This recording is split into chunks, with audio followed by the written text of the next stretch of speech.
Vous pouvez nous dire de quel article il s'agit? 77.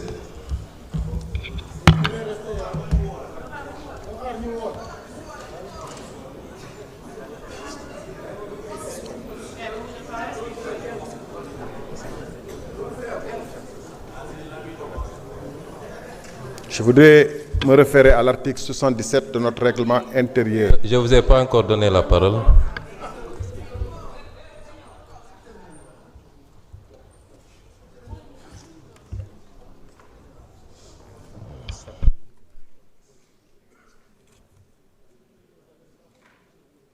L'article que vous avez cité ne vous permet pas de faire appel au règlement. Pardon? L'article 77. 77, de quoi ça parle? Pouvez-nous lire l'article 77? Voilà, justement.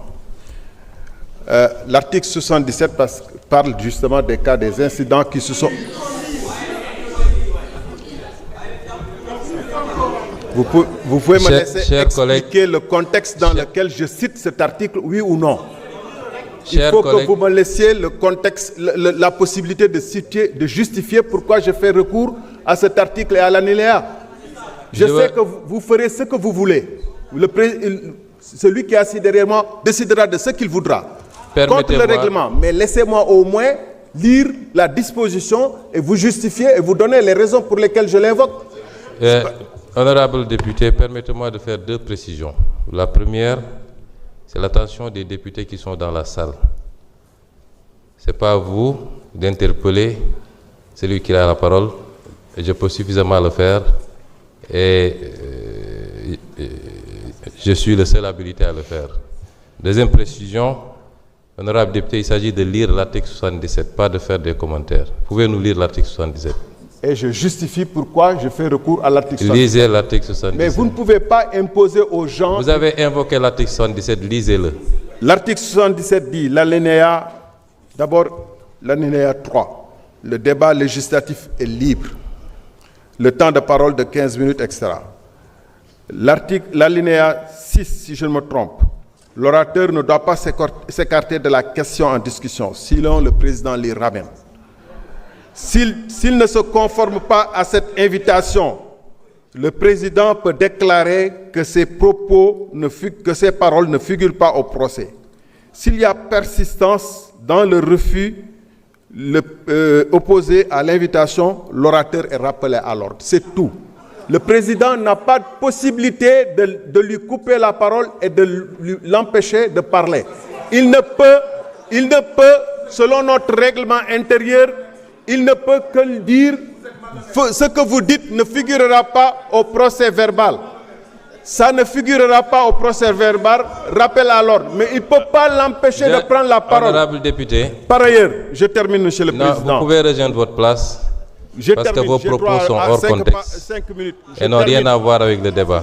Je ne fais pas hors sujet parce que le président se permet de vouloir nous dire... Vous pouvez rejoindre votre place, honorable député. Imposé veut nous permettre de dire ce qu'on doit dire et ce qu'on ne doit pas dire. Ici, c'est la démocratie.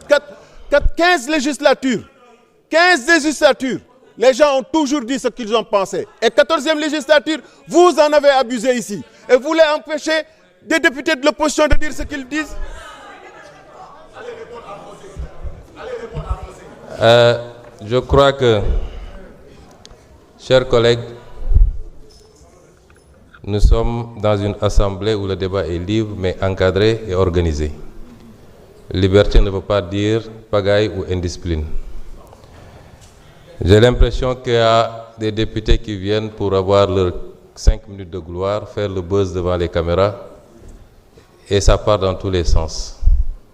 Je veux rappeler à l'honorable député qui vient de parler qu'à cette étape des débats, il ne peut faire qu'une motion préjudicielle. Il ne peut pas nous ramener à des débats. L'interprétation qu'il se fait de l'article 77, la notion de rappel à l'ordre, n'engage que lui. En tant que président de séance et responsable de la police des débats, j'en fais une autre. Nous continuons donc le débat. La parole est à l'honorable Abdulkadir Sonko. Et l'honorable Abdourahmane Diouf se prépare.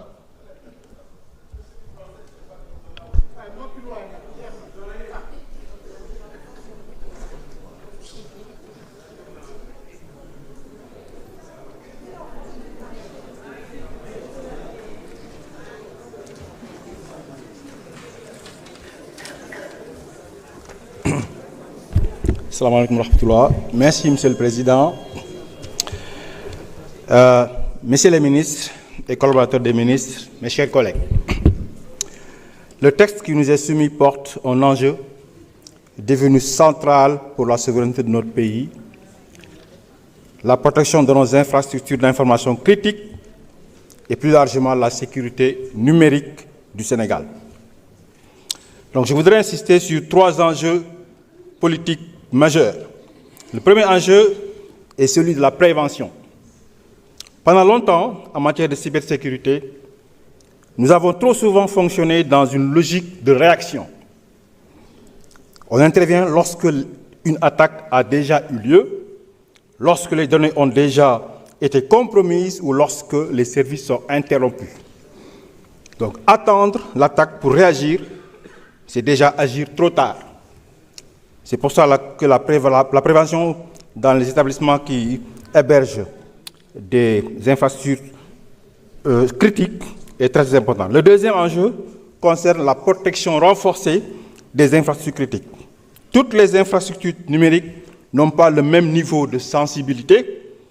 Une panne informatique dans une petite structure n'a évidemment rien à voir avec une attaque contre le système relevant de la défense, de la sécurité publique et de la justice. Protéger une infrastructure critique, ce n'est pas protéger uniquement les serveurs ou des logiciels, c'est protéger la continuité d'un service essentiel pour les citoyens et pour l'État. Le troisième enjeu est celui de la souveraineté, qui suppose que nous sachions où se trouvent les données stratégiques de l'État, qui les protège, qui peut y accéder et dans quelles conditions elles peuvent être transférées. Ceci me ramène à 2 questions, Monsieur le ministre. L'article 12 pose le principe important de la souveraineté numérique, en prévoyant que les données produites par les services de l'État doivent être hébergées et traitées sur le territoire national. Pouvez-vous préciser si le Sénégal dispose aujourd'hui des capacités techniques, des centres de données certifiés, des dispositifs de redondance et de continuité d'activité nécessaires pour assurer effectivement cette localisation des données publiques? Cette question a été posée en commission. La réponse, elle a été donnée, mais j'ai quand même l'impression que c'est une réponse partielle. Elle n'est pas très affirmative.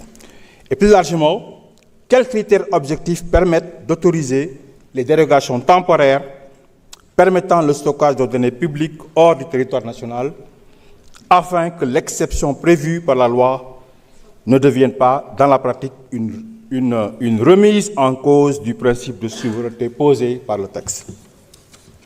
Ensuite, dans le texte, il y a 2 principes qui ont été évoqués. Le principe de nécessité, qui signifie que toute mesure prise par l'autorité nationale de cybersécurité doit être indispensable à la prévention, à la détection, au traitement d'une menace ou d'un incident de cybersécurité. Le deuxième principe, c'est le principe de proportionnalité, qui signifie que les pouvoirs utilisés doivent rester strictement adaptés à la gravité